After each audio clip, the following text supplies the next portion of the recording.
Kisah dimulai seorang pria bernama Saito, bersama dengan parti militannya. Mereka menemukan sebuah ruangan dengan satu pintu di dalamnya. Saito mencoba membuka pintu itu kembali menggunakan alat pembuka kunci, tetapi usahanya kali ini tidak berhasil. Salah satu anggota kelompoknya, Morok, seorang penyihir tua, mendekatinya dan memberitahunya bahwa pintu itu disegel oleh sihir. Bersama-sama, Morok menghapus segelnya, dan Saito kembali mencoba membukanya dengan piklok hingga akhirnya pintu itu pun terbuka. Di balik pintu tersebut, mereka menemukan sebuah peti harta karun. Namun saat Saito membukanya, peti itu ternyata adalah monster mimik yang menyamar. Untungnya, Raelza, anggota parti mereka yang mengenakan armor lengkap, datang menyelamatkannya tepat waktu. Saito kemudian menyadari bahwa helm Raelza cukup longgar, sehingga ia menawarkan diri untuk memperbaikinya. Awalnya, Raelza enggan membuka helm karena tidak ingin orang lain melihat bekas luka di wajahnya. Namun akhirnya ia mempercayai Saito dan menyerahkan helm itu untuk diperbaiki, agar pas dipakainya. Setelah mendapatkan harta dari peti catur, mereka keluar dari ruangan itu dan beristirahat. Saat itu, Saito melihat Morok tengah merapal sihir, dan ia pun bertanya kepada anggota lain seberapa kuat sebenarnya Morok. Mereka menjelaskan bahwa Morok berada di atas level 80, jauh di atas rata-rata level parti mereka. Namun, karena usianya yang sudah lanjut, Morok seringkali pelupa, bahkan sampai melupakan mantra-mantra penting. Pernah suatu kali, ia tersesat dan kembali bersama gerombolan undead, sehingga Raelza dan yang lainnya harus turun tangan menyelamatkannya. Meski begitu, Morok tetap memberikan banyak manfaat bagi tim. Salah satu contohnya adalah saat mereka semua tewas dalam pertempuran, Morok yang tersisa sendirian kehabisan kekuatan dan terpaksa menjual semua barang milik parti demi menghidupkan kembali rekan-rekannya di gereja.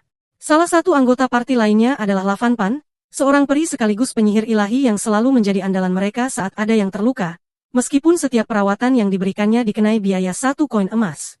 Saito yang memperhatikan kesulitan Morok membawa kantong koinnya, kemudian membuatkan sebuah ransel kecil agar lebih mudah dibawa.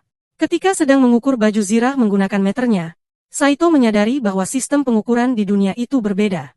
Jika di dunianya digunakan satuan sentimeter dan milimeter, maka di dunia baru yang ia tempati, mereka memakai satuan bernama Madera. Sementara itu, Saito kembali merasa terasing saat melihat teman-temannya begitu terampil dan kompak saat bertarung, hingga membuat kepercayaan dirinya menurun. Ia merasa dirinya hanya akan menjadi beban bagi mereka. Saat itu, mereka tengah dikepung oleh segerombolan musuh. Morok mencoba menggunakan sihir, namun ia mendadak lupa mantra yang harus diucapkan. Untungnya, Saito segera mengingatkannya, membuat Morok mampu melanjutkan mantranya dan menumpas seluruh lawan mereka. Morok pun berterima kasih pada Saito atas bantuannya, dan hati Saito terasa hangat karena merasa dirinya akhirnya berguna. Usai pertarungan, mereka menemukan sebuah peti harta karun. Namun saat Saito hendak membukanya, tiba-tiba peti itu mengaktifkan sistem alarm. Sebuah lubang muncul tepat di bawah tempatnya berdiri, dan ia terjatuh ke sebuah area misterius di mana kekuatan sihir tidak dapat digunakan oleh para petualang. Untung saja, ia terjatuh ke dalam air sehingga selamat. Namun, kakinya mengalami cedera hingga ia sulit berdiri. Dalam kesunyian tempat itu, ingatannya akan masa lalunya di dunia asalnya kembali menghantui. Ia teringat bagaimana dirinya hanya dianggap sebagai tangan kedua, seseorang yang dengan mudah dapat digantikan. Tapi bayangan senyum tulus dari Lavanpan, Morok, dan Rael mendadak menyadarkannya. Ia merasa kembali hidup, seolah mendapatkan kekuatan baru. Tiba-tiba, terdengar suara Raelza yang memanggil namanya. Ternyata mereka mencarinya dengan penuh kekhawatiran. Saito sempat terkejut, tak menyangka bahwa mereka akan sedemikian peduli padanya. Morok pun menjawab dengan nada tegas bahwa mereka tak akan meninggalkannya begitu saja. Saito pun terharu dan mengucapkan terima kasih kepada mereka sebelum akhirnya mereka semua keluar dari tempat tersebut.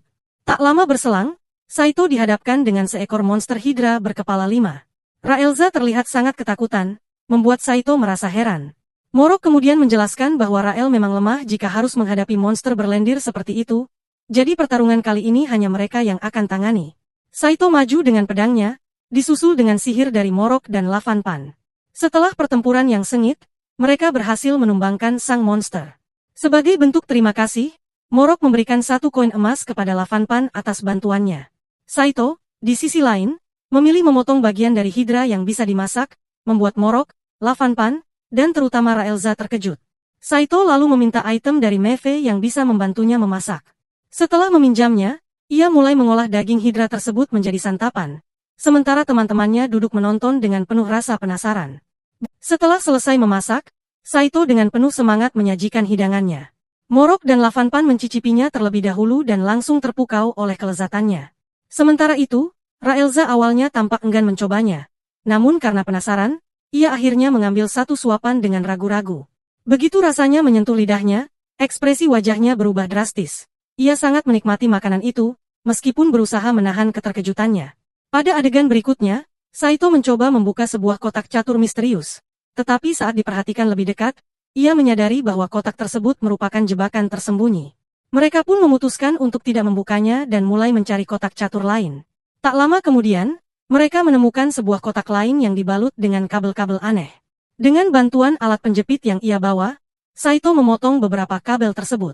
Namun, ketika ia memotong kabel yang terakhir, tiba-tiba mekanisme perangkap aktif, membuka sebuah lubang dari mana slime lengket jatuh tepat di atas Raelza.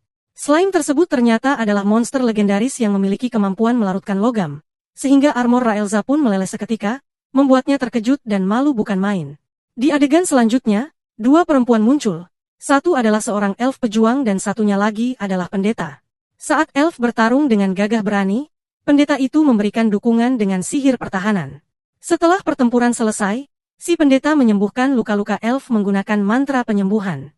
Beberapa waktu kemudian, tampak seorang raja bersama penasihatnya yang sedang kebingungan karena kerajaan mereka tidak memiliki pahlawan. Sang raja pun memutuskan untuk menghadapi Raja Iblis sendiri. Saat sedang berjalan, mahkota yang dikenakannya terjatuh dan dipungut oleh sang penasihat. Namun tiba-tiba, beberapa pria berarmor muncul dan mengancam sang penasihat. Ketika sang raja kembali, ia menemukan para pria tersebut telah berubah menjadi batu. Hasil dari kemampuan si penasihat yang ternyata memiliki sihir petrifikasi. Saat penasihat bertanya bagaimana pertemuannya dengan Raja Iblis, sang raja menjawab bahwa semuanya berjalan baik, lalu terlihat adegan lucu di mana sang raja sedang bermain-main dengan kepala Demon King. Tak lama, seorang wanita berarmor penuh datang menghadap sang raja. Begitu para penjaga pergi, terungkap bahwa sosok berarmor tersebut ternyata adalah Demon King sendiri. Pada adegan berikutnya, terungkap alasan mengapa Lavanpan menagih emas dari orang-orang. Rupanya, Lavanpan memiliki alasan yang lebih dalam dan penting terkait hal tersebut. Para peri cahaya bulan ternyata telah dikutuk oleh Dewi Bulan. Kutukan itu aktif saat mereka menemukan sebuah kotak catur saat sarapan. Begitu kotak itu dibuka oleh Saito, barulah dia menyadari bahwa itu adalah sebuah jebakan sihir. Kotak tersebut ternyata berisi perangkat teleportasi yang secara tiba-tiba memindahkan Raelza dan Saito ke tingkat bawah dari labirin yang misterius. Sementara itu, diketahui bahwa Lavanpan tidak terpengaruh oleh jebakan tersebut karena ia memiliki ketahanan sihir yang sangat tinggi. Ketika Saito dan Raelza menyusuri lorong-lorong labirin, mereka dihadang oleh sosok Iron Golem yang penampilannya mengejutkan Raelza. Raelza langsung bertempur dengannya, namun hanya dengan satu pukulan dari Iron Golem, ia langsung terpental, meskipun begitu ia tetap bangkit dan melanjutkan perlawanan. Saito pun ikut membantu dengan memanjat ke bagian kepala Iron Golem lalu menyiramkan lendir dari monster legendaris bernama Legendary Slime. Saat perhatian Iron Golem teralihkan kepada Saito, Raelza berhasil menyerangnya dengan serangan tebasan. Namun karena Iron Golem sempat memegang Saito, tubuh Saito sempat tergencet hingga ia terluka parah sebelum golem itu tumbang. Dalam keadaan sekarat, Saito mulai mengingat masa lalunya dari dunia asalnya. Di saat genting itu, Raelza teringat bahwa Morok pernah memberikan sebuah botol berisi tetesan kehidupan. Dengan rasa cemas dan penuh harap, Raelza memberikan ramuan itu kepada Saito lewat sebuah ciuman. Tak lama, Saito sadar dan mendapati dirinya telah dikelilingi oleh Morok dan Lavanpan. Di sanalah ia mengetahui bahwa Raelza telah menggunakan ramuan penyembuh yang sangat berharga demi menyelamatkan nyawanya. Awalnya, Saito merasa bersalah karena ia merasa menjadi beban. Namun setelah melihat rekan-rekannya tetap ceria dan bahagia, perasaan itu berubah menjadi hangat. Tak lama, Saito dan Lavanpan menemukan bahwa bagian belakang toko milik Meva ternyata adalah tempat perjodohan rahasia. Penemuan itu cukup mengejutkan Saito, namun Lavanpan menjelaskan bahwa karena semua orang, baik pria maupun wanita, kini bisa menjadi petualang, harta di dalam Dungeon makin langka sehingga penghasilan para petualang ikut menurun. Akibatnya, banyak dari mereka kesulitan mencari pasangan dan akhirnya datang ke tempat perjodohan tersebut. Saat mereka sedang berbincang, mereka melihat Morok berada di dalam toko perjodohan dan hampir saja dijodohkan oleh seorang mak comblang. Namun tiba-tiba Raelza muncul dan langsung menjemput Morok keluar dari tempat itu. Pada adegan berikutnya, Saito dan kelompoknya kembali ke dalam labirin dan bertemu dengan makhluk cantik bernama Kobes. Saito tampak terpukau oleh kecantikan Kobes, yang langsung membuat Raelza cemburu.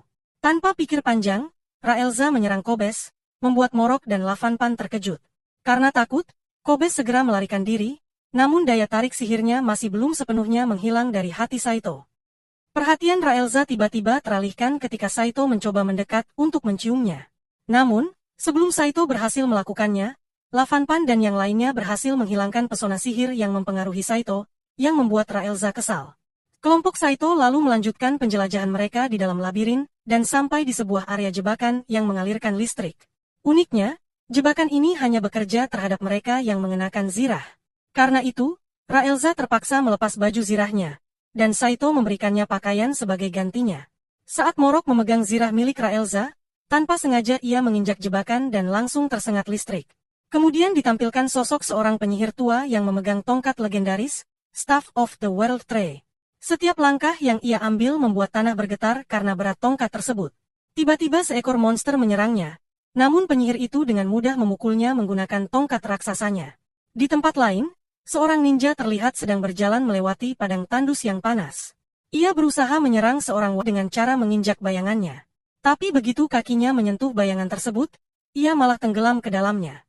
Sang wanita, yang ternyata seorang penyihir, mengungkapkan bahwa bayangannya adalah portal menuju neraka.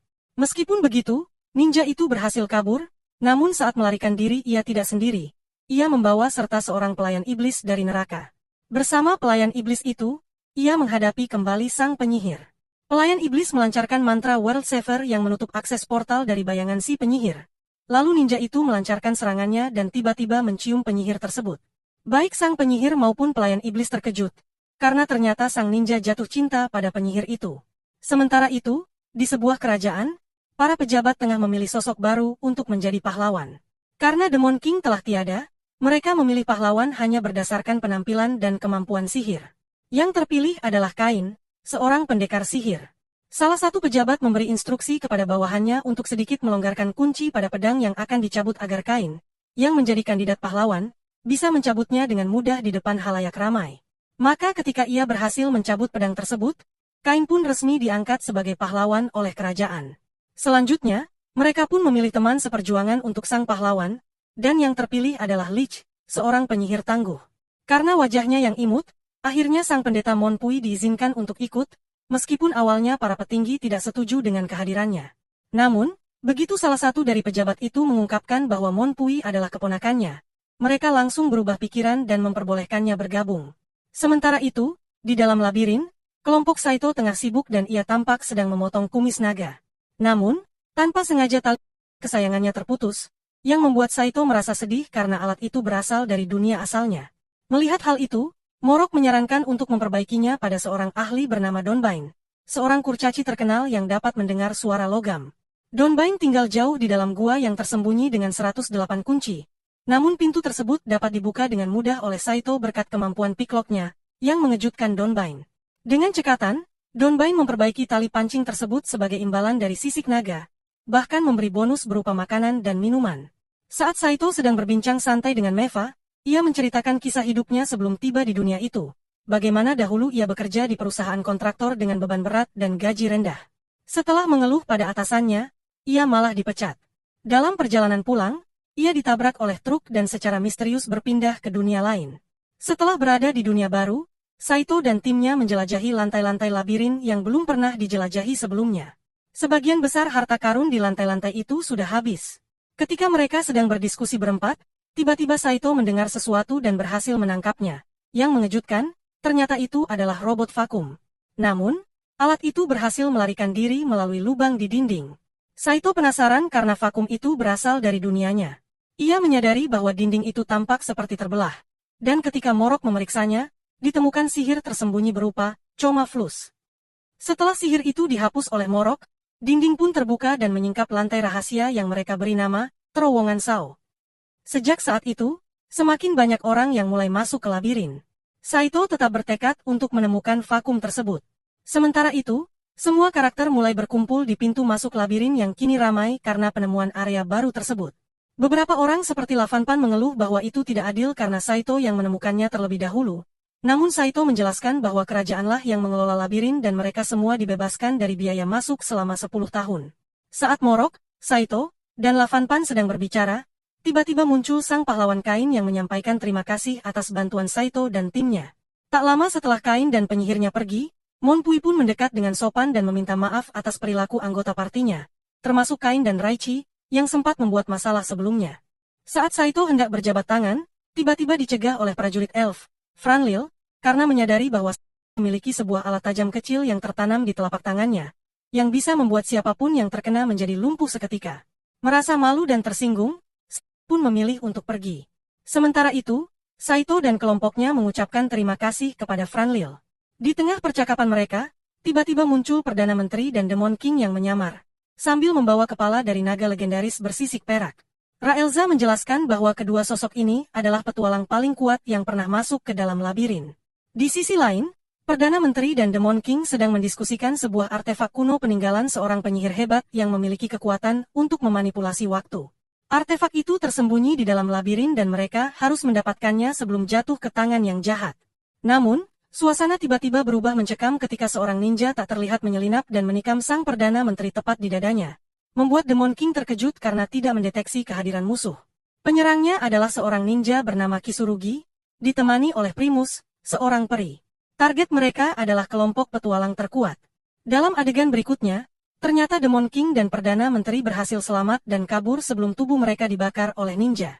Namun, Demon King membutuhkan waktu 2 minggu untuk pemulihan total, sehingga mereka memutuskan untuk mundur sementara. Di sisi lain, muncul seorang penyihir tua yang membawa tongkat besar dan mencoba masuk ke dalam labirin. Tetapi karena tongkatnya terlalu besar, ia pun batal masuk dan memilih untuk pergi.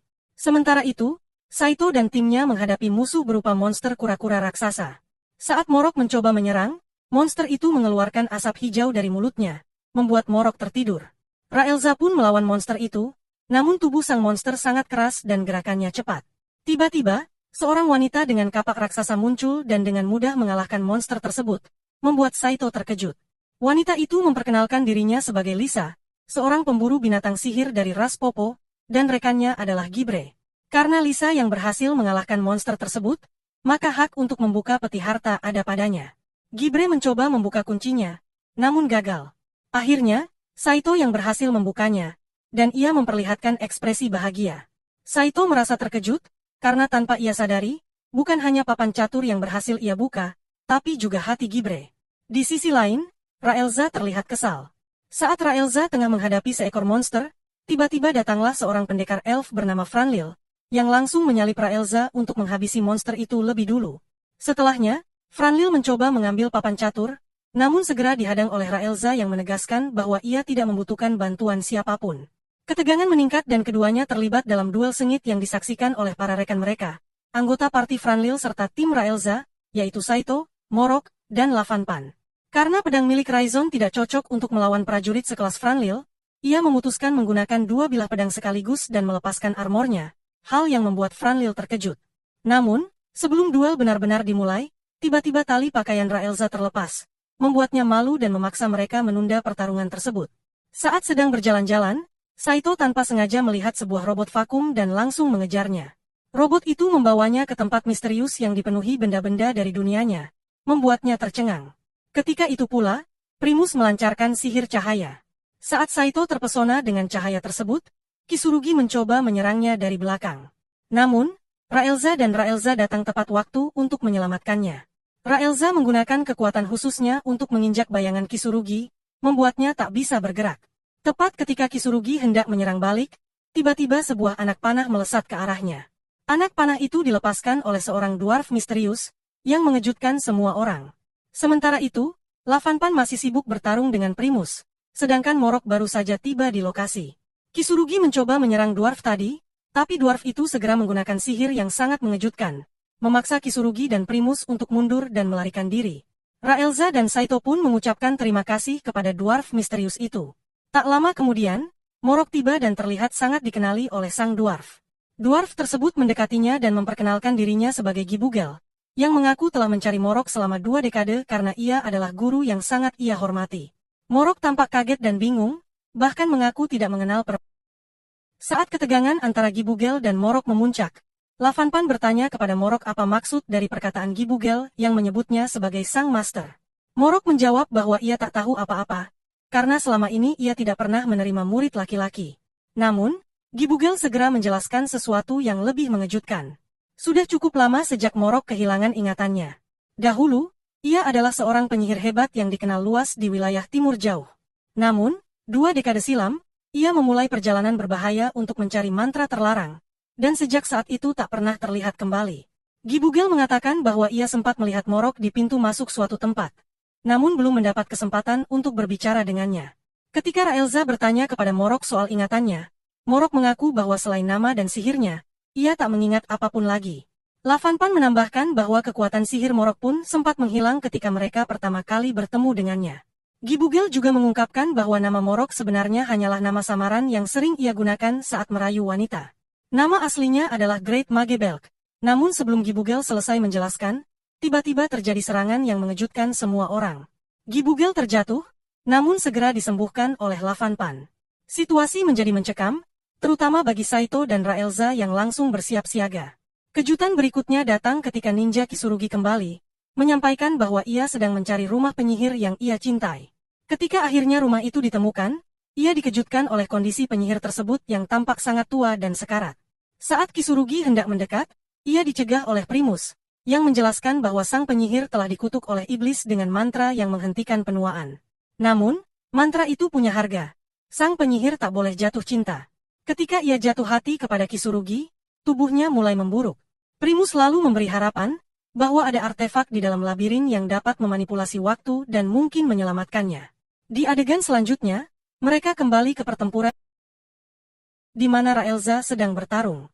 Kisurugi terinjak oleh lawan, sementara Saito sibuk melindungi Morok. Mereka kemudian diserang oleh pelayan iblis menggunakan sihir. Serangan itu berhasil ditahan oleh Gibugel, dan Morok pun segera melancarkan jurus Seven Lightning Bolt, dibantu oleh arahan mantra dari Saito. Kilatan petir menghantam pelayan iblis, dan semua mengira serangan itu berhasil menaklukkan musuh. Namun, pelayan iblis tiba-tiba membalikkan keadaan dan menyerang Saito, membuat Raelza terkejut. Serangan itu tampaknya fatal, tapi tubuh Saito mendadak berubah menjadi kelopak bunga. Ternyata, seseorang telah menggunakan mantra klon pengganti tubuh untuk menyelamatkannya, yang membuat Morok sangat terkejut. Ketika Kisurugi mereka mencoba menghadang Lisa yang sedang diserang oleh pelayan iblis.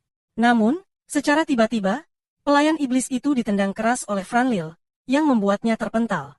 Tak lama, pelayan iblis itu malah berbalik menyerang Franlil dan Raelza.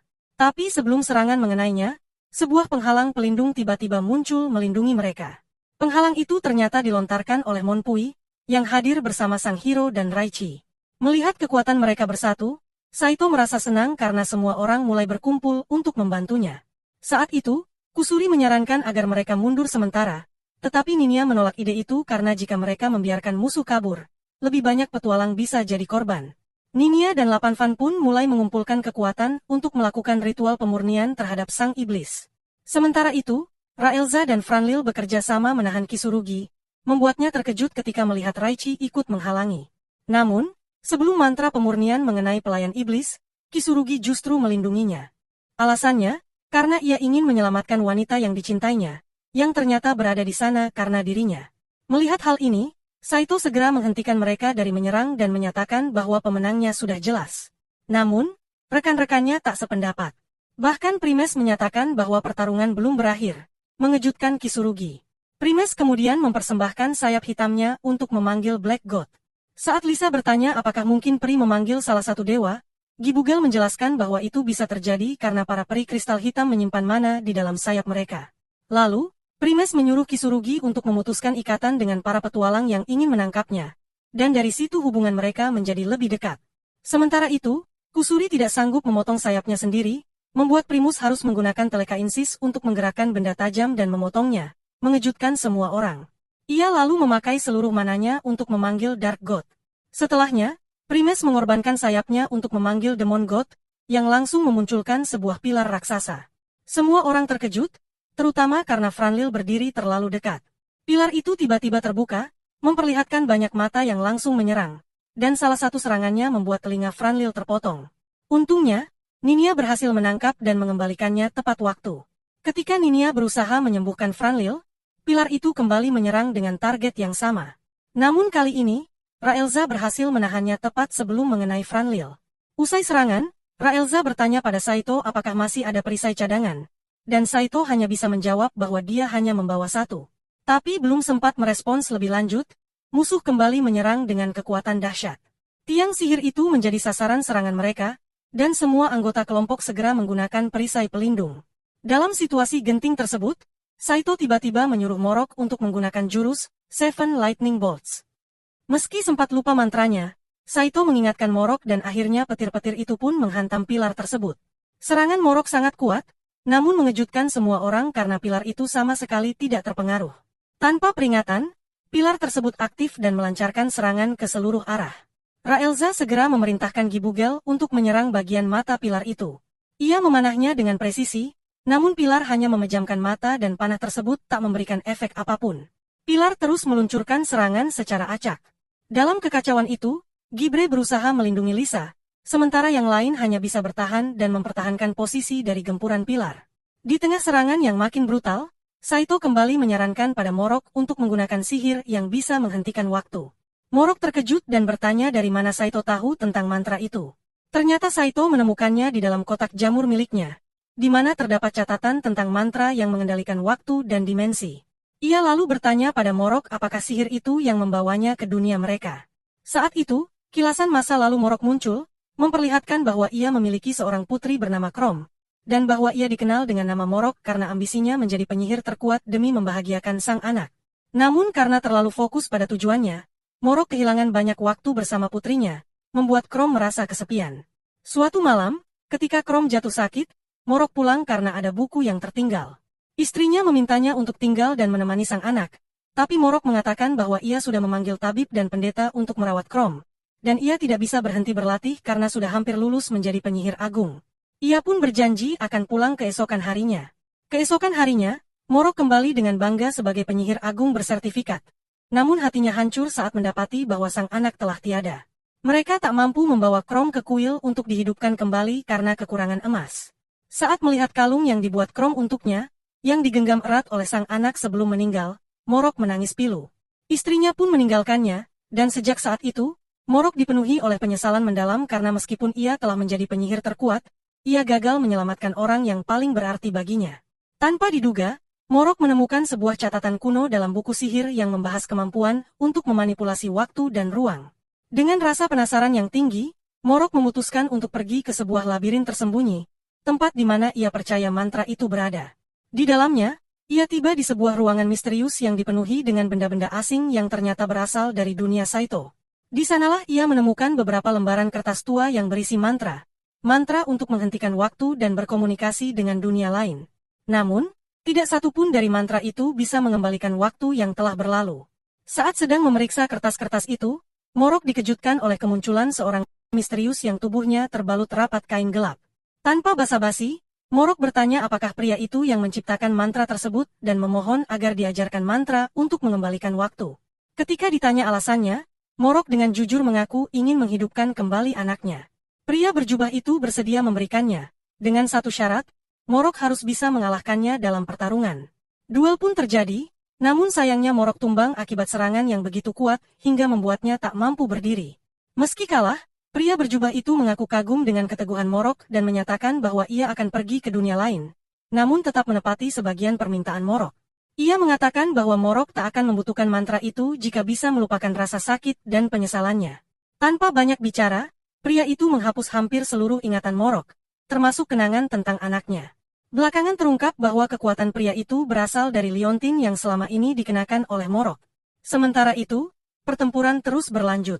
Saat Saito sedang berdiskusi, tiba-tiba Gibugel menyela dan menyarankan untuk menggunakan mantra yang bisa menghentikan waktu jika memang Morok memilikinya. Morok mengaku sudah melupakan mantranya, tetapi Saito mengatakan ia masih ingat satu mantra, Moment of Solitude, yang mampu menghentikan waktu untuk sesaat. Morok akhirnya setuju untuk menggunakannya. Ketika itu, Gibugel mengejutkan semua orang dengan kemampuan telepati yang digunakannya untuk menyampaikan rencana besar serta detail tentang mantra penghenti waktu. Ia menekankan bahwa mata pilar harus terbuka saat Morok melafalkan mantra. Tim segera bergerak menyerang pilar secara serempak, sementara Gibre dan Ninia memberi dukungan dari belakang.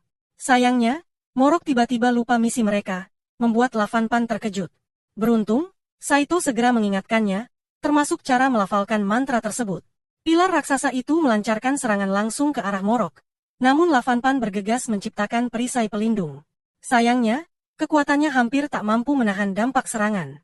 Serangan berikutnya datang lagi, dan kali ini, Saito yang maju menghadapi ancaman tersebut. Saat Saito berpindah posisi, Monpui dan sang pahlawan kain tiba di lokasi untuk memberikan perlindungan padanya. Raichi juga berada di sana, ikut bergabung untuk memperkuat pertahanan. Sementara itu, Morok terus melafalkan mantra sihirnya.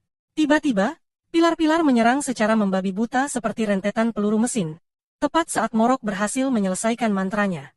Waktu pun terhenti total bagi semua orang, kecuali bagi Morok. Namun, dia sejenak kebingungan karena lupa apa langkah selanjutnya.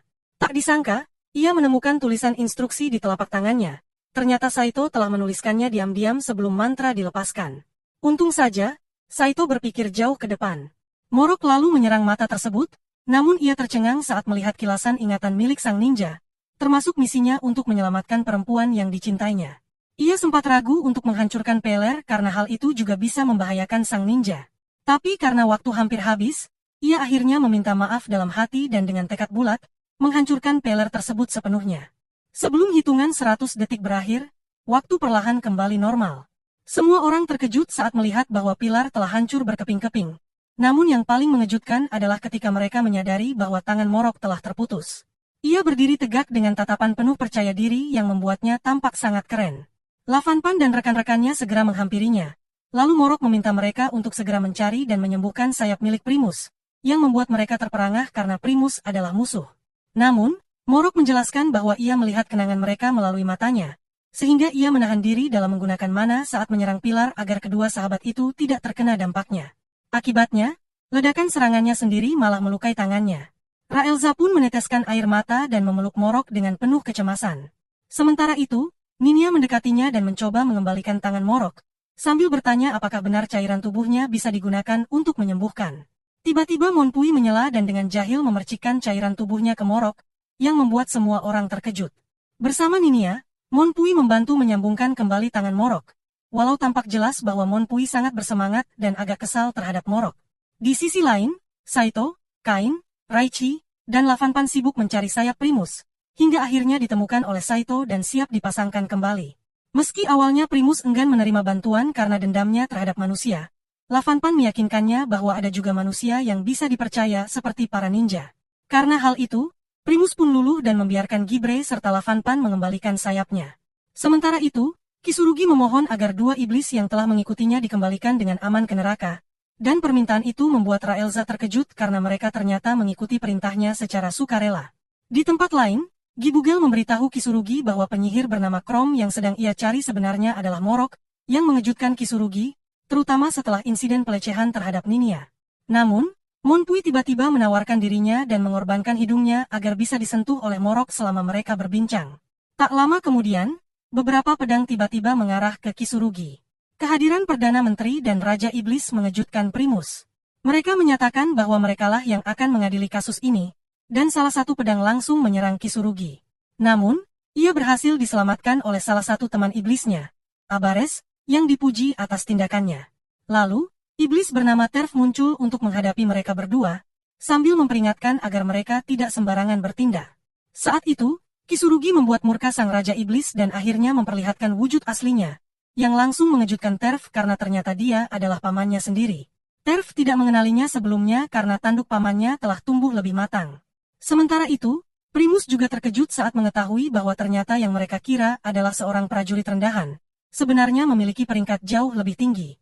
Kedua paman dan keponakan itu sempat saling menggoda karena sama-sama pernah dikalahkan oleh manusia. Di sisi lain, Saito menanyakan kepada Lavanpan berapa banyak yang tewas dalam insiden tersebut. Lavanpan menjawab bahwa yang dia tahu hanya satu prajurit dan seorang penyihir yang tidak selamat. Namun itu pun tampaknya hanya desas-desus, karena kenyataannya keduanya masih hidup. Itu berarti jika mereka berdua memaafkan para penyerang, maka hukuman mati bisa saja dibatalkan. Namun, ketika Lavanpan menyebut bahwa mereka juga sempat menyerang Saito, Saito hanya mengatakan bahwa hal itu bisa dimaklumi, karena menurut Morok, mereka memiliki alasan kuat. Primus terharu mendengarnya, dan akhirnya mereka pun menceritakan kepada Kisurugi alasan mereka masuk ke dalam labirin. Namun, Morok menjelaskan bahwa dirinya tidak memiliki mantra untuk memanipulasi waktu. Yang dia punya hanyalah sihir yang bisa menghentikan waktu untuk sementara. Ia sengaja tidak menyebutkan mantra yang bisa berkomunikasi dengan dunia lain. Karena dari situlah Gibugel menyadari bahwa ingatan Morok telah kembali. Morok lalu menjelaskan bahwa satu-satunya makhluk yang mampu mengendalikan waktu adalah seorang penyihir yang melakukan eksperimen terhadap sihir waktu dan ruang, penyebab munculnya berbagai benda dari dunia lain di dalam labirin.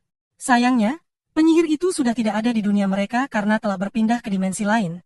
Hal itu pun membuat Kisurugi merasa kecewa.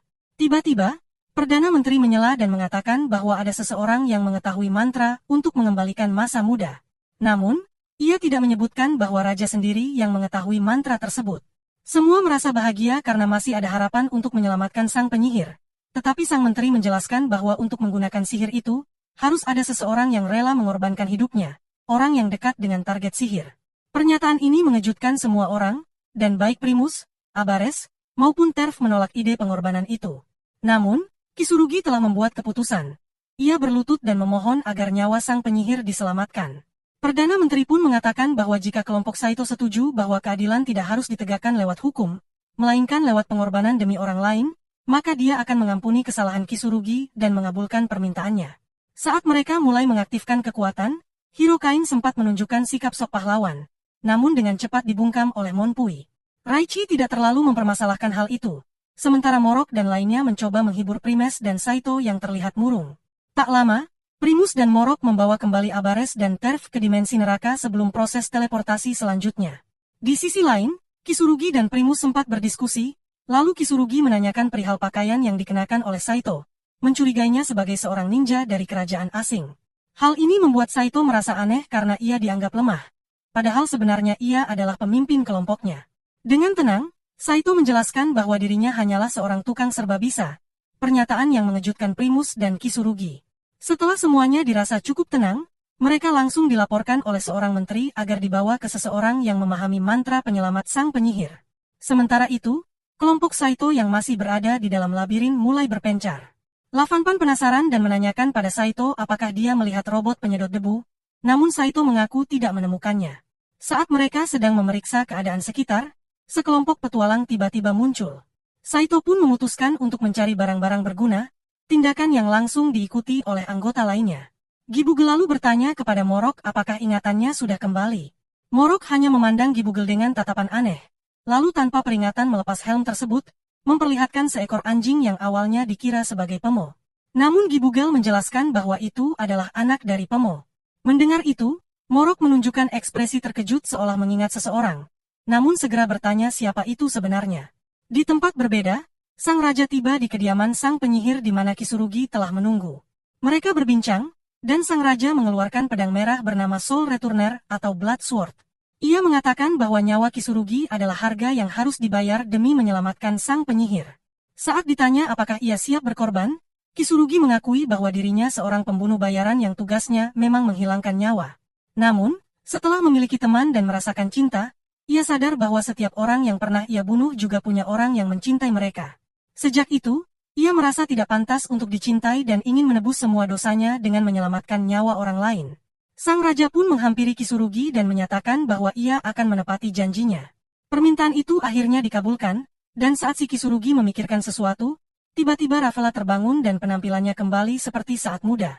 Ketika ia keluar rumah, Kisurugi sudah menunggunya di luar dengan kondisi menyedihkan. Satu tangan dan kakinya telah hilang. Ternyata, sang raja yang memotong anggota tubuhnya, karena hanya setengah dari hidup Kisurugi yang diperlukan untuk memenuhi syarat pengorbanan. Primus sebelumnya telah menyerahkan sayapnya, dan raja juga menyatakan bahwa ia tidak akan berhenti menyakiti Kisurugi sampai pedang suci bersinar. Di tengah suasana yang tegang itu, Kisurugi dan Rafaela saling bertatapan, dan Kisurugi sempat tersenyum kecil. Namun senyum itu sirna saat ia menyadari bahwa Rafaela sama sekali tidak mengenalinya. Bahkan, Rafaela sempat mengira Kisurugi hanyalah seorang pengemis. Dengan hati hancur, Kisurugi memilih pergi dan mengatakan bahwa semuanya sudah cukup. Tak lama, Primus muncul dan mengejeknya dengan sebutan pengecut, bahkan menampar Kisurugi karena frustrasi dan ingin dia menghadapi Rafaela. Saat emosi memuncak, tiba-tiba mereka mendengar suara keributan. Beberapa pria sedang mencoba menyerang Rafaela, yang masih lemah setelah baru saja terbangun. Tanpa ragu, Kisurugi segera melindungi Rafaela dan menghajar para penyerang sampai mereka melarikan diri. Saat Kisurugi hendak pergi, Primus kembali menyela dan meminta Rafaela untuk memberi makan Kisurugi sebagai bentuk terima kasih. Mereka pun masuk ke dalam rumah. Di sisi lain, terungkap bahwa pria-pria tadi sebenarnya adalah Terf dan Abares yang menyusun skenario itu demi mempertemukan kembali Ravela dan Kisurugi. Sementara itu, Saito dan kelompoknya merasa kecewa karena semua barang berharga yang mereka peroleh dari labirin harus diperiksa dulu oleh para penyihir kerajaan, dan mereka harus menunggu keputusan dari takdir. Sebelum berpisah, kelompok Hiro, Monpui, dan Raichi sempat menerima ucapan terima kasih dari Saito. Tiba-tiba, Raelza mendatangi Morok dan mempertanyakan kenapa ia ikut bersama Saito ke sebuah bar. Di sana, Morok menjelaskan bahwa ia sempat memakai mantra pemanggil, berharap bisa mengingat seseorang yang penting baginya. Awalnya ia kira mantranya gagal, namun tanpa diduga, justru Saito yang muncul, sebuah kejutan besar baginya.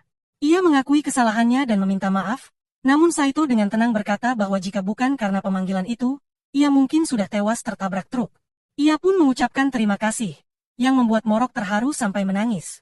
Tak lama kemudian, Lavanpan ikut muncul dan ketika Saito disebut-sebut bisa dipanggil kembali ke dunia asalnya, semua orang tampak terkejut.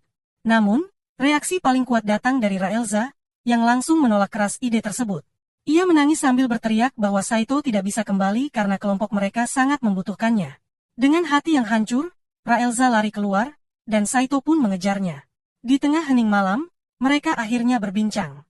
Raelza menanyakan apakah Saito benar-benar ingin pulang, namun Saito menjawab bahwa ia merasa tidak dibutuhkan di dunianya sendiri. Ketika Raelza bertanya soal keluarganya, Saito mengatakan bahwa ia sudah lama tak bertemu dengan mereka, meskipun masih ingin melihat mereka kembali suatu hari nanti. Tapi di saat yang sama, ia juga merasa bahagia ketika Raelza mengatakan bahwa ia membutuhkannya di dunia ini. Saat Saito bertanya apakah Raelza juga merasa membutuhkan dirinya, tampaknya Raelza akan mengungkapkan sesuatu yang penting, namun tiba-tiba seekor monster muncul dan menyerangnya. Serangan itu mengejutkan Saito, namun Raelza yang marah berhasil mengalahkan monster itu dengan mudah. Sambil menghancurkan makhluk itu, Raelza berteriak bahwa tak ada satupun di dunia ini yang lebih membutuhkan Saito selain dirinya. Saito pun mendekat dan dengan penuh perhatian menempelkan plester di luka Raelza, lalu memberinya penawar racun dari ular baja. Ia berkata ingin berada di sisi orang yang paling membutuhkan dirinya. Di saat itu, Morok muncul dan menjelaskan bahwa jika ia memaksa memulangkan Saito ke dunianya, maka Saito akan kembali tepat ke waktu dan tempat ketika ia tertabrak mobil, yang artinya ia akan benar-benar mati. Penjelasan itu melegakan hati Raelza dan Saito, namun saat mereka menoleh ke arah Morok, mereka dikejutkan oleh pemandangan bahwa ia telah digigit oleh ular baja. Saito panik karena ia sudah tidak memiliki sisa penawar lagi.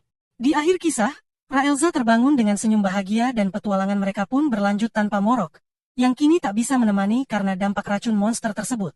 Tanpa kehadiran Morok, perjalanan mereka di dalam labirin berlangsung lebih lama, memakan waktu hingga 4 hari. Namun, ketika mereka akhirnya kembali ke tempat tinggal mereka, kejutan lain menanti. Tempat itu kosong, dan mereka segera diberi kabar bahwa Morok telah meninggal 3 hari yang lalu. Sementara itu, seekor anjing pemburu dari neraka terlihat berlari, dan menurut kabar, makhluk itu dulu dimiliki oleh seorang bangsawan. Makhluk itu membantunya dalam perburuan. Katanya, ia telah mengalahkan banyak naga dan binatang mistis. Namun dalam petualangannya, ia bertemu dengan seekor serigala betina dan tanpa disangka, ia jatuh cinta padanya. Di sisi lain, Saito dan yang lainnya tidak bisa mempercayai kenyataan bahwa Morok telah meninggal. Raelza sempat bertanya kenapa tubuhnya tidak dibawa ke gereja untuk dihidupkan kembali, tetapi penjaga penginapan menjelaskan bahwa itu bukanlah tanggung jawab mereka. Hal tersebut membuat Raelza kesal. Ketika mereka bertanya di mana jenazah Morok, mereka diberitahu bahwa tubuhnya awalnya akan diamankan, tetapi beberapa bagian telah dimakan oleh anjing, membuat mereka sangat terkejut. Mereka pun pergi mengunjungi makamnya, namun sulit bagi mereka untuk menerima kenyataan tersebut karena sebelumnya Morok sempat meminum penawar racun. Mereka juga mengingat betapa kuatnya Morok ketika terakhir kali ditinggalkan. Tiba-tiba, Saito menyampaikan bahwa kebangkitan mungkin saja masih bisa dilakukan, dan menyarankan agar makamnya digali. Meski demikian, Raelza merasa ragu karena proses untuk menghidupkan kembali seseorang di gereja terlalu mahal bagi mereka. Tapi Saito tetap teguh pada pendiriannya. Lalu Lavanpan ikut campur dan setuju dengan pendapat Saito. Kemudian ia segera pergi untuk membeli perlengkapan sihir.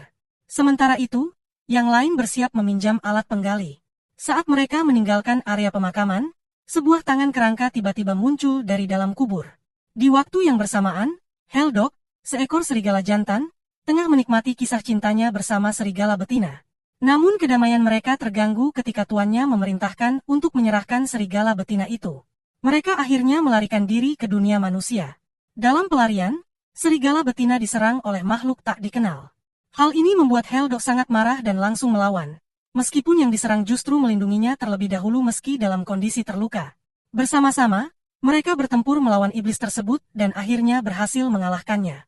Namun, serigala betina kehilangan nyawanya, membuat Heldok larut dalam kesedihan yang mendalam hingga jatuh dalam depresi. Saat ia hendak meninggalkan tubuh kekasihnya, tiba-tiba ia mendengar suara dan saat menoleh, ia terkejut melihat seekor anak serigala keluar dari tubuh serigala betina. Ketika Lavanpan kembali ke makam Morok, ia dibuat bingung karena tanah makam itu sudah tergali. Sementara itu, Raelza dan kelompoknya cukup lama dalam mencari alat, namun mereka justru diserang oleh makhluk misterius. Untungnya, mereka berhasil menghindar, meski serangan itu terus berlanjut hingga mereka terpaksa bersembunyi.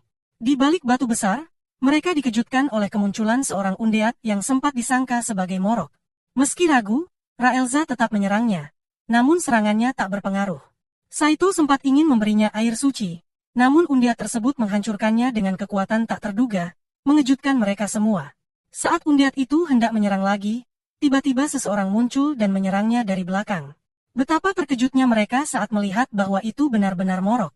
Mereka pun mendekatinya dengan penuh kegembiraan, tapi mendadak tubuh Morok berubah menjadi kerangka yang membuat mereka panik.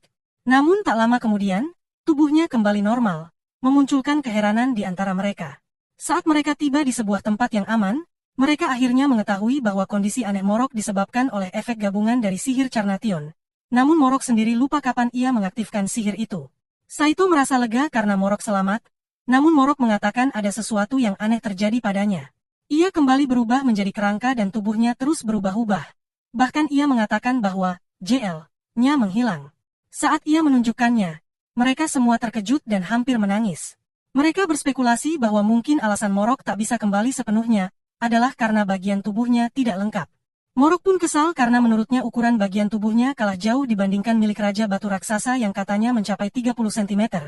Sementara miliknya hanya separuh, yang secara tak terduga membuat Raelza tersipu dan tak bisa menghapus bayangan ukuran Saito dari pikirannya. Tiba-tiba, Gibugel datang membawa sebuah ensiklopedia yang berisi seluruh pengetahuan tentang sihir. Dari buku itu, mereka mengetahui bahwa tubuh Morok bisa dipulihkan selama bagian tubuhnya masih mengandung mana. Hal ini membuat Morok langsung serius dan bertekad mencari bagian tubuhnya yang hilang, terutama yang disebut JL-nya. Saito dan Raelza yang tertinggal di belakang kemudian menyadari bahwa penulis buku tersebut ternyata adalah Morok sendiri, yang membuat mereka semakin terkejut. Sementara itu, seekor Heldok sedang mengajari anaknya untuk bertahan hidup sendiri, tanpa mengetahui bahwa tuannya telah menaruh kutukan pada dirinya. Di sisi lain, Saito masih sibuk mencari bagian tubuh Morok, sementara Gibugel dengan bangga mengaku pernah tidur bersebelahan dengan Morok, sehingga ia mengenal betul aroma tubuhnya. Ia bahkan bersaing dengan Lavanpan untuk mencari mana milik Morok. Namun keduanya kesulitan karena kekuatan mana Morok yang luar biasa besar. Tak lama, seseorang bernama Ninia muncul dan mencoba melakukan eksorsisme pada Morok. Tapi Lavanpan segera menghentikannya dan menjelaskan situasi yang sebenarnya. Saito kemudian terlihat menempelkan wajah anjing ke beberapa benda, mengikuti petunjuk yang belum sepenuhnya jelas. Saat mengingat kembali kejadian di bar, Franlil terbayang oleh ingatannya tentang formulir permintaan untuk memburu seekor anjing raksasa yang memiliki tanda mencolok di dahinya. Mereka pun segera mengetahui lokasi makhluk itu bisa ditemukan. Di sisi lain, si Heldok semakin kehilangan kekuatan, namun tetap memaksakan diri untuk bergerak karena bayangan anaknya terus menghantuinya. Dalam kilasan kenangan, terlihat bagaimana ia menemukan tubuh Morok. Ketika Inkeeper melihat keberadaan Morok, ia langsung melarikan diri, namun kekuatan mana Morok begitu kuat hingga membuatnya kehilangan kendali dan berubah wujud, menyerang manusia di sekitarnya. Saat itu pula, Saito terpisah dari Raelza dan yang lainnya karena Morok kehabisan tenaga. Di momen ini, Saito menyadari bahwa Morok telah berhenti melakukan peninjauan sihir, bahkan sempat menitipkan Raelza padanya karena ia sudah menganggap Raelza layaknya anak sendiri. Namun, Heldok kembali hilang kendali dan menyerang Morok secara tiba-tiba, membuat Saito sangat terkejut. Ketika Raelza dan yang lain tiba, Morok sudah tumbang sementara Saito terluka dan Heldok masih berada di sana. Ia bahkan menyeret Saito menjauh, sementara Raelza mencoba melawannya. Sayangnya, armor Raelza tergigit dan ia tak bisa bergerak. Lalu diserang dengan semburan api yang membakar sebagian armornya dan melukai tangannya. Meskipun begitu, Raelza tidak menyerah dan berhasil melukai Heldok cukup parah. Saat ia hendak menghabisinya, seekor bayi serigala putih tiba-tiba muncul dan menabraknya, mengejutkannya. Heldok lalu bangkit dan menghampiri Raelza, memohon agar dibunuh selagi masih memiliki kesadaran, dan berharap anaknya bisa dihidupkan kembali, permintaan yang membuat Raelza murka. Namun sebelum Raelza bisa bertindak, Saito memberitahu bahwa Morok sudah tidak bergerak lagi. Tiba-tiba, serangan tak terduga menghantam Helldog, dan seseorang mencoba mengambil tubuhnya. Saito segera berusaha menghentikannya, sementara mereka juga menarik tangan Raelza agar bisa ikut bertarung. Disinilah terungkap bahwa penyerang tersebut adalah saudara dari korban yang dibunuh oleh Helldog, seorang demon. Mereka bertiga, Lapan Fan, Raelza, dan lainnya, berusaha melawan, dan akhirnya berhasil mengalahkannya. Tapi dari dalam tubuh demon itu, muncul sosok demon lain yang jauh lebih kuat, lalu melepaskan serangan dahsyat yang menyebabkan ledakan besar. Dalam kekacauan itu, Lavanpan menahan serangan terakhir dan kehilangan kesadaran. Pada saat yang sama, terungkap bahwa target dari demon kelas raja ini adalah sumber mana yang tersegel dalam tubuh Helldog. Menyadari bahaya besar yang mengintai, Raelza meminta Saito untuk segera kabur dan membawa mereka pergi dari sana. Lavanpan sempat mencemooh bahwa kehadiran seseorang tak berguna dalam pertarungan dan menyuruhnya untuk pergi. Mendengar hal itu, Saito pun memutuskan mundur dari pertempuran. Ia kemudian mendekati anak serigala untuk membawanya.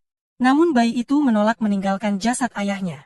Saat itu, sebuah gagasan tiba-tiba muncul di benak Saito, tepat ketika Raelza sedang mempertaruhkan nyawa melawan iblis yang kuat. Saat iblis hendak menyelesaikan serangannya setelah berhasil membelenggu Raelza, tiba-tiba Cion datang membawa sekawanan lalat miliknya. Ia berusaha memutus benang yang mengikat Raelza, lalu menyiramkan air suci ke tubuh iblis. Iblis itu pun terkejut, dan ikatan benang berhasil terputus. Begitu bebas, Raelza langsung melancarkan serangan cepat dan berhasil membelah iblis menjadi dua bagian. Meski begitu, makhluk itu ternyata belum binasa sepenuhnya dan langsung melafalkan mantra yang membungkus tubuh Raelza dengan es. Namun, Saito segera mendorong Raelza, menggantikannya dan justru dirinya yang membeku, membuat Raelza sangat terkejut. Orang itu mencoba menghancurkan es tersebut. Tetapi Raelza menghentikannya dan memilih untuk menghadapi iblis itu secara langsung. Sementara itu, Morok yang telah sadar menemukan dirinya berada di dekat jasad Helldog, dan saat itu pula ia merasakan kekuatan magisnya mulai kembali. Ternyata, Saito sebelumnya telah menyeret tubuhnya mendekati sumber sihir tersebut, yaitu Hawk, dan di sanalah Morok menyadari bahwa energinya perlahan pulih. Helldog kemudian muncul di hadapannya dan mempercayakan anaknya kepada Morok dengan imbalan kekuatan magis yang kembali sepenuhnya. Dan Morok pun menerima tawaran tersebut. Meskipun luka-luka Raelza sudah cukup parah, ia tetap berdiri gagah melindungi Saito. Ketika iblis hampir menyerangnya, tiba-tiba kepala iblis itu terbelah dan es yang membungkus tubuh Saito mulai retak. Dari balik es itu, muncullah Morok dengan gaya masuk yang dramatis. Ia langsung melepaskan sihir api berbentuk pedang, sementara iblis menggunakan elemen es. Tabrakan kekuatan itu menimbulkan ledakan hebat, dan pedang-pedang api menghantam tubuh iblis dengan keras. Di tengah kekacauan tersebut, Morok dengan penuh gaya menghampiri Lavanpan, Raelza, dan Saito. Raelza tak kuasa menahan air mata dan memanggil Morok dengan sebutan, ayah, yang membuatnya tersenyum bahagia. Namun, ketika topi Morok terlepas, semua terkejut karena ia memiliki telinga anjing. Di tempat lain, dua iblis terlihat berlutut di hadapan iblis betina yang merupakan ibu mereka. Ia memerintahkan kedua anaknya bertarung sampai mati, dan siapa yang bertahan akan dianggap sebagai penerusnya. Salah satu iblis langsung menusuk saudaranya, tetapi pada akhirnya si berbaju putih berhasil mengalahkan lawannya. Saat sang ibu mendekat dan mencoba memangsanya, mengikuti tradisi kelam mereka, tiba-tiba si berbaju putih justru menyerang balik sang ibu, membuatnya terkejut dan setelah dua sosok itu mati, mereka bersatu membentuk satu makhluk iblis yang sangat kuat. Sementara itu, Morok mendadak memiliki telinga anjing dan ekor, namun ia sendiri tidak tahu asal-usul perubahan itu, yang membuat Raelza merasa terganggu. Tiba-tiba, Lavanpan muncul dan berspekulasi bahwa kekuatan tersebut mungkin telah dikembalikan oleh Helldog. Di tempat lain, Gangal dikepung oleh sekelompok undead hingga akhirnya ia terpaksa menggunakan sihir. Tepat saat situasinya menjadi semakin genting, Nin bersama Franlil muncul untuk menyelamatkannya. Dalam momen itu, Morok mengingat bahwa Helldog telah mengembalikan kekuatannya, dan karena keinginannya yang besar untuk melindungi anaknya, ia pun menyerahkan kekuatannya kepada Morok. Hal ini membuat Morok bertekad menyelamatkannya dan menghapus kutukan yang ada, karena mereka berdua memiliki peran sebagai ayah bagi anak tersebut. Namun, mendadak sebuah serangan mengejutkan menghantam Morok, membuatnya terpental. Sesosok demon lalu memperlihatkan diri, namun yang membuat semua terkejut adalah kenyataan bahwa Morok tidak terluka sedikit pun. Ia kemudian menjelaskan bahwa kekuatannya bersama kekuatan Helldog menciptakan kombinasi yang sangat berbahaya. Secara tak terduga, Morok berubah menjadi sosok yang jauh lebih gagah, membuat yang lain terheran-heran. Ia memanggil golem, namun makhluk itu dengan mudah ditebas oleh demon yang kemudian hendak menyerang Morok. Tapi golem yang dikendalikan Morok tiba-tiba membalas dengan pukulan keras yang membuat demon terpental. Bahkan sempat disambut dengan serangan tangan yang berujung uppercut hingga sang iblis kembali terhempas. Karena amarahnya, demon memperlihatkan bentuk sejatinya dan melancarkan serangan brutal pada Morok. Namun Morok berhasil menghindar dan menjebaknya dalam fragmen tubuh golem. Ia lalu melafalkan mantra yang sangat kuat sembari membentuk penghalang pelindung agar Saito dan yang lainnya tidak terkena dampaknya. Kemudian, ia memanggil hujan meteor yang mengejutkan Saito sebelum diarahkan langsung ke demon, menimbulkan ledakan besar. Dengan penuh percaya diri, Morok mengira semuanya telah berakhir.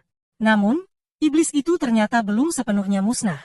Dalam kebingungan, Morok seolah lupa apa yang harus ia lakukan. Saat demon hendak menyerangnya lagi, Saito muncul membawa pedang milik Raelza dan memotong tangan demon. Lalu menyuruh Morok untuk membakar tubuhnya agar iblis itu tidak bisa beregenerasi. Morok pun mengucapkan mantra pembakar, hampir saja lupa melakukannya jika tidak diingatkan oleh Saito. Akhirnya, iblis itu dibakar habis dan musnah. Morok mengucapkan terima kasih, namun Saito hanya menjawab bahwa Moroklah yang telah melakukan segalanya. Ia hanya menyiapkan langkah terakhirnya saja. Ketika Morok lupa sejenak mantranya, Raelza malah terbawa suasana dan berlari ke arah Saito sambil melepas sebagian armornya, tampak berniat menciumnya. Namun, sesosok iblis tiba-tiba muncul dan menghalangi mereka. Iblis itu kembali melontarkan mantra sihir dan mencoba menyerang Saito dan Raelza. Tetapi secara mengejutkan seekor anak serigala muncul, menggigit iblis tersebut dan menyerap kekuatannya. Akibatnya, sang iblis pun perlahan-lahan menghilang. Sementara itu, Lavanpan memohon pada Morok untuk meminjamkan kekuatan sihir demi membangkitkan kembali Ninia dan Gibugel agar bisa membantu mereka. Setelah itu, mereka memuji kerja sama tim yang luar biasa. Serangan kuat dari Morok bahkan menciptakan lubang besar di tanah. Anak serigala itu tampak sangat marah pada Saito. Namun Morok dengan lembut mendekatinya dan memeluknya meski sempat melawan. Anak serigala itu akhirnya tenang saat mengenali aroma ayahnya. Morok berjanji akan mengembalikan kekuatan sihir milik Helldog dan menghapus kutukannya. Raelza terlihat cemas dengan apa yang mungkin terjadi pada Morok setelah melakukan itu. Namun bahkan Morok sendiri tidak bisa memastikan. Saat Raelza Zero mencoba menghentikannya, Morok dengan tegas menolak dan berkata bahwa ia memahami betul perasaan seorang ayah. Ia pun mulai memulihkan sihir Helldog, dan setelah proses itu selesai, Morok kehilangan kesadarannya. Di sisi lain, Helldog bertemu dengan serigala betina dan bertanya apakah mereka bisa bersama lagi. Namun, sang serigala menggeleng pelan. Tiba-tiba, Morok muncul membawa anak mereka, yang memanggil Helldog dengan sebutan ayah, membuatnya sangat terkejut hingga terbangun. Ia melihat anaknya, lalu berdiri dan menatap Morok dengan rasa terima kasih. Sebelum pergi, ia menyarankan agar Morok tidak kembali ke kota, lalu pergi bersama anaknya dengan penuh kebahagiaan. Sementara itu, Saito akhirnya terbangun dan melihat Raelza tertidur di sisinya karena menjaganya sepanjang malam. Raelza terlihat bahagia melihat Saito sadar kembali, lalu menjelaskan bahwa Saito sempat pingsan saat mereka kembali. Saito pun meminta maaf, tetapi Raelza menjelaskan bahwa ia terkena serangan sihir yang cukup kuat. Mendengar hal itu, Saito langsung teringat pada Morok dan menanyakan keadaannya. Ternyata, Morok dalam kondisi sehat dan bahkan sudah kembali bekerja. Raelza mengatakan bahwa kekuatan Morok memang sempat habis. Tetapi ia pulih sepenuhnya keesokan harinya. Meskipun begitu, banyak orang percaya Morok hanya ingin bersantai, padahal kenyataannya ia kembali beraksi demi mendekati gadis-gadis cantik, sesuatu yang membuat semua orang menggeleng kepala karena stres. Setelah sekian lama, akhirnya Saito dan Raelza mendapatkan momen berdua yang spesial, di mana mereka akhirnya saling mengungkapkan perasaan satu sama lain. Namun, suasana itu mendadak terganggu ketika Gibugel datang dan menyampaikan bahwa Morok telah kehilangan kunci miliknya. Dan ia sangat membutuhkannya kembali. Karena itu, Saito pun harus segera pergi menemuinya, meninggalkan Raelza yang tengah berbunga-bunga karena turut merasakan kebahagiaan mereka. Di sisi lain, Morok ternyata menyimpan sebuah rahasia. Sewaktu ia kembali ke masa kecilnya, ia menyadari bahwa batu ajaibnya, JL, telah hilang. Saat itu pula, ketika pandangannya tertuju pada Saito, ia merasa bahwa Saito terlihat sangat manis di matanya. Bahkan, ia sempat membatin bahwa jika saja ia terlahir sebagai perempuan, mungkin ia bisa jatuh cinta padanya. Tak lama kemudian, Saito datang membawakan sesuatu untuk Morok, membuat wajah Morok memerah. Ia bahkan sempat mengaku bahwa ia menyukai Saito, hal yang membuat Lavanpan bingung mendengarnya. Malam harinya, Saito tidur bersebelahan dengan Lavanpan, namun keesokan paginya, ia terkejut karena perempuan di sebelahnya telah berubah. Ternyata, Lavanpan untuk sementara waktu telah tumbuh dewasa. Ia pun tidak membuang waktu dan segera mencoba berbagai pakaian dan armor. Malam berikutnya, mereka berkumpul dan makan bersama, Saito, Raila, Morok, serta Lavanpan yang sudah kembali ke ukuran kecil. Kemudian, muncul pula Franlil dan Ninia, disusul oleh Lisa dan Giber. Tak ketinggalan, Monpui, Kain, dan Raichi turut hadir, serta Meva sang menteri dari Raja Iblis, Harry. Kehadiran begitu banyak orang membuat Saito merasa kewalahan, namun Raelza dengan sigap menenangkan suasana. Akhirnya, semua orang menghabiskan malam dengan bercerita dan bersulang bersama, meninggalkan kesan hangat yang membuat Saito merasa sangat bahagia.